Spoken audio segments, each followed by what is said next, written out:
Thanks again for checking in as we take a look at your extreme weather outlook. We have some tropical activity to get to. No named storms as of this point, but we'll keep you up to date on what's happening. Severe weather concerns do show up over the next few days in a few areas across the country.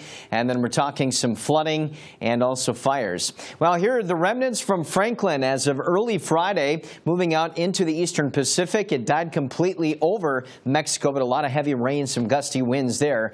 We do expect a high probability that the remnants of Franklin will turn into another tropical system in the eastern Pacific over a 5-day period. And then as we head over to the Atlantic basin, there is a weak wave of energy just east of Florida. Low probability of tropical formation there, but a moderate chance just north of the Caribbean with that wave. So definitely active in the Atlantic and eastern Pacific basins, but no named storms, as I mentioned. Yesterday was pretty active in the central U.S. We had a number of hail and high wind reports there. Today we actually have a risk of severe weather across the Front Range, actually drifting from the lower Mississippi Valley all the way up into the eastern Great Lakes region. And then Saturday, slight risk out near the Black Hills of South Dakota, down near Oklahoma and Texas, and then the northeast. And then as we head into Sunday, another threat for some strong thunderstorms over the central U.S. So daily thunderstorms within the central part of the country could lead to some very heavy rainfall. And we do expect to see rainfall tallies enough to lead to some flash flooding there out near central Oklahoma and also into the Gulf Coast states out near Atlanta, Georgia.